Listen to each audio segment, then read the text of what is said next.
Good morning, Mr. President. Good morning. Sir, malaman po namin kung ano na po ang latest monitoring po ninyo sa sitwasyon sa Zamboanga. And just for your information, sir, this morning, according to the Philippine Coast Guard, tinangkap daw po ng MNLF breakaway group na pasabugan ng mortar yung barko ng Coast Guard sa Zamboanga City. Unfortunately, sa tubig daw po tumama yung mortar. So, what are the measures being taken by the government, sir, para matapos na po itong gulo sa Zamboanga at hindi na po para hindi na po mag-get out of hand? Well, number one, kahapon, adequate yung forces natin na nasa loob na Zamboanga City. Paalala sa lahat, no, nag-umpisa nga yung aksyon nung na-intercept ng Philippine Navy. No, itong several watercraft nalulan yung mga MNLF na nagkaroon ng sagupaan sa dagat, tumuloy ito sa coastal areas. Okay. Kahapon adequate, ngayon palagay ko overwhelming na. Marami tayong in-airlift ng mga tropa kasama na ating mga pinaka-elite na forces at nandiyan na sa Zamboanga City. Ang pagkaintindi ko, medyo kalmado ang sitwasyon. Priorities natin siyempre, lahat ito mga potential na madamay ng mga civilian. Na yun ang instructions natin mula kahapon, ang priority natin is maniguradong safe lahat.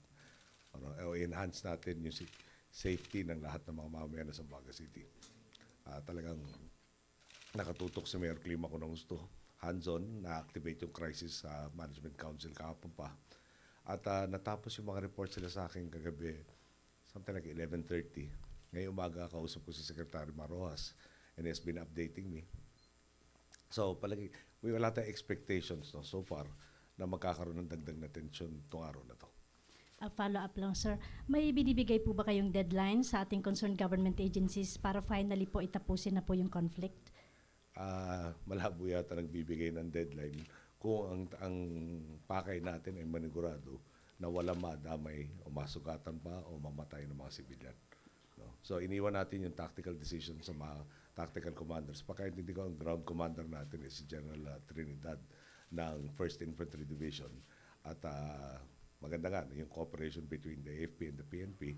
At yung pagtangka nga na pumasok na sa Zamboanga City na armed, parang armed pero peace rally raw, hindi nangyari.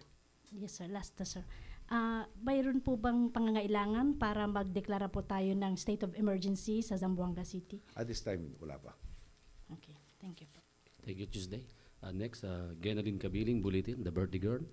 Hello, sir. Happy birthday. Hello, sir. Sir, will the government pursue and hold accountable Nur Miswari for the siege in Mindanao? And do you think the MNLF is already engaging in rebellion or insurgency?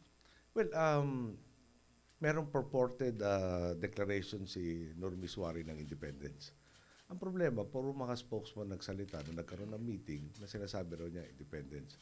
Ngayon, yung unang pag-declare ng independence, sinabi rin na they will continue with the peace process, with the tripartite, etc. etc. Di ba? Yung kung susuriin ng sino mga abogado, yung elements sa inciting to sedition or rebellion, kulang. Dito sa nangyayari sa Zamboanga City, allegedly, nandun siya. Pero I have to stress allegedly dahil walang nakikipag-usap sa kanya, hindi siya lumalabas at nagdedeklara ng whatever. So, para nanigurado na tanggalin mo nga yung elements ng crime para hindi siya ma-charge ng any crime.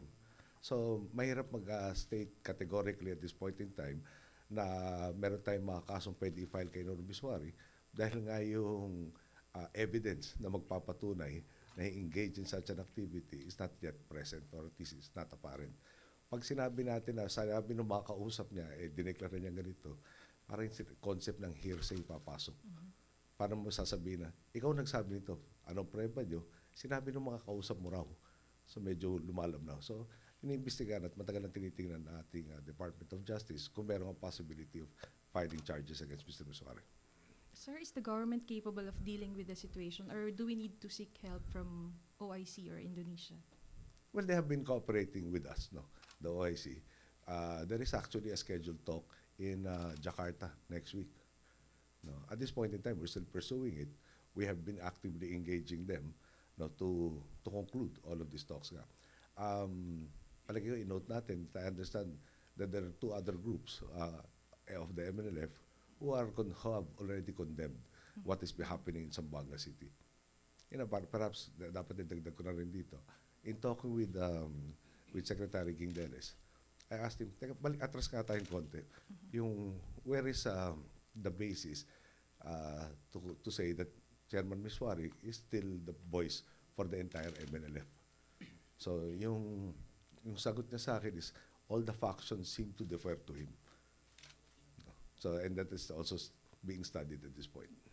Sir, last na lang. Are you optimistic that the Zamboanga incident will not affect the peace talks? And how will you reconcile the 1996 MNLF peace pact with the planned Bangsamoro agreement?